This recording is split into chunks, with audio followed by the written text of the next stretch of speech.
ನಿನ್ನೆ ಪನ್ನಣ್ಣ ಅವರು ಹೇಳ್ತಾ ಇದ್ರು ಅದು ಡೆತ್ ನೋಟ್ ಅಂತ ಹೆಂಗೆ ಡಿಸೈಡ್ ಮಾಡ್ತೀರಾ, ಅದನ್ನು ನಾವು ಡೆತ್ ನೋಟ್ ಅಂತ ಹೆಂಗೆ ಡಿಸೈಡ್ ಮಾಡ್ತೀರಾ, ಯಾರೋ ಅದನ್ನು ಸೃಷ್ಟಿ ಮಾಡಿರ್ಬೋದು ಅನ್ನುವಂಥ ಅಲಿಗೇಷನ್ ಮಾಡ್ತಾ ಇದ್ದಾರೆ ಅವರು. ಪೊನ್ನಣ್ಣ ಭಯಂಕರ ಲೀಗಲ್ ಲ್ಯೂಮಿನರಿ.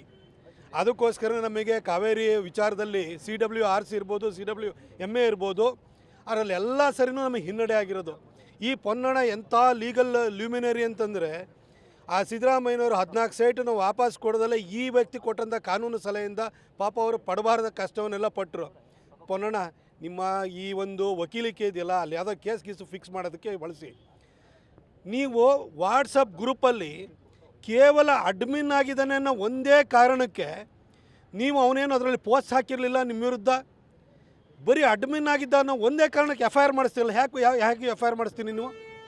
ಅದರಲ್ಲಿ ವಿಷ್ಣು ಪೂಣಚ್ಚ ಇರ್ಬೋದು ಅಥವಾ ವಿನಯ್ ಸೋಮಯ್ಯ ಇರ್ಬೋದು, ಬರೀ ಅಡ್ಮಿನ್ಗಳಷ್ಟಿದೆ. ಪೋಸ್ಟ್ ಮಾಡಿದವನು ಯಾರಲ್ಲ, ಪೋಸ್ಟ್ ಮಾಡಿದ್ದು ನಮ್ಮ ಮೈಸೂರಿನ ಒಬ್ಬ ಹುಡುಗ ಪೋಸ್ಟ್ ಮಾಡಿದ್ದು.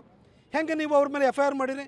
ಯಾವ ರೀತಿ ನೀವು 107 ಕೇಸ್ ಹಾಕ್ತೀವಿ, 107 ಹಾಕಿ ನಿಮ್ಮನ್ನು ರೌಡಿ ಶೀಟ್ ಓಪನ್ ಮಾಡ್ತೀವಿ ಅಂತ ನೀವು ಯಾವ ರೀತಿ ಪೊಲೀಸರು ನಾವು ಚೂ ಬಿಟ್ರಿ ನೀವು?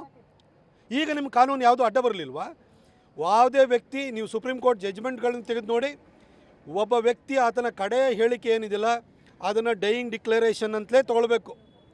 ವಾಟ್ಸಪ್ಪಲ್ಲಿ ಒಬ್ಬ ಅಡ್ಮಿನ್ ಆಗಿದ್ದಾನೆ ಅನ್ನೋದಕ್ಕೋಸ್ಕರ ಅವನ್ನ ಫಿಕ್ಸ್ ಮಾಡೋಕ್ಕೆ ಹೋಗ್ತೀರಿ. ಅದೇ ವಾಟ್ಸಪ್ ಗ್ರೂಪ್ನಲ್ಲಿ, ಯಾವ ವಾಟ್ಸಪ್ ಗ್ರೂಪ್ನಲ್ಲಿ ನಿಮ್ಮ ಬಗ್ಗೆ ಪೋಸ್ಟಿಂಗ್ ಬಂತು, ಅದೇ ವಾಟ್ಸಪ್ ಗ್ರೂಪ್ನಲ್ಲೇ ಆತ ಇದು ನನ್ನ ಕಡೆ ಸಂದೇಶ ಅಂತ ಬರೆದಿದ್ದಾನಲ್ಲ, ಅದನ್ನು ಡೈಯಿಂಗ್ ಡಿಕ್ಲರೇಷನ್ ಅಂತ ಯಾಕೆ ನಾವು ಪರಿಗಣಿಸೋಕ್ಕಾಗಲ್ಲ? ದಯವಿಟ್ಟು ಹೇಳಿ ಸರ್. ಈಗ ಅವರು ಹೇಳ್ತಾ ಇರುವಂಥದ್ದು ಆರ್ಥಿಕವಾದಂಥ ಸಮಸ್ಯೆ ಇತ್ತು ವಿನಯ್ ಸೋಮಯ್ಯಗೆ, ಅದನ್ನು ಮೆನ್ಷನ್ ಮಾಡ್ತಾರೆ. ಅದೇ ಕಾರಣನೂ ಇರ್ಬೋದು ಅನ್ನುವಂಥದ್ದನ್ನು ಕೂಡ ಅವ್ರು ನಿನ್ನೆ ಆರ್ಥಿಕ ಸಮಸ್ಯೆ ಎಲ್ಲ ಪೊನ್ನಣ್ಣ, ಜಾಸ್ತಿ ನಮಗೆ ನಮ್ಮ ಸಿಟ್ಟನ್ನು ತರ್ಸೋಕೆ ಹೋಗ್ಬೇಡಿ. ಒಂದು ಸರಿ ಗೆದ್ದಿರೋ ಒಂದು ಕಾಂಪ್ಲಿಮೆಂಟ್ರಿ ಪಾಸ್ ತೊಗೊಂಡು MLA ಆಗಿ ಬಂದಿದ್ರೆ ಮುಗೀತು, ಕೊಡಗಿಂದ ಓಡಿಸ್ತೀವಿ ನಿನ್ನ. ಪದೇ ಪದೇ ಆರ್ಥಿಕ ಸಮಸ್ಯೆ ಇತ್ತು ಅಂದರೆ ನಿಮ್ಮ ಹೆಸರು ಯಾಕ್ರಿ ಬರೀತಾರೆ? ನೀವು ಮಂತ್ರಗೌಡ ಏನಾದ್ರು ನಿಮ್ಮ ಮನೆಯಿಂದ ತಂದು ಕೊಡ್ತಿದ್ದೀರಾ? ನೀವು ಮಾಡ್ತಾ ಇರೋ ರಿಯಲ್ ಎಸ್ಟೇಟು ಕೇಸ್ ಫಿಕ್ಸ್ ಮಾಡಿ ದುಡ್ಡು ಹೊಡಿತೀರಲ್ಲ, ಅದರಲ್ಲೇನಾದ್ರು ಕೇಳಿದ್ನ? ನನ್ನ ಕುಟುಂಬಕ್ಕೆ ನೀವೆಲ್ಲ 1 ರೂಪಾಯಿನ ಸಹಾಯ ಮಾಡಿದ್ರು ಕೂಡ ನನ್ನ ಹೆಂಡತಿ ಮಗುಗೆ ಸಹಕಾರ ಆಗುತ್ತೆ ಅಂತೇಳಿ ಹೇಳಿಬಿಟ್ಟು ಆತ ಬರೆದಿದ್ದಾನೆ.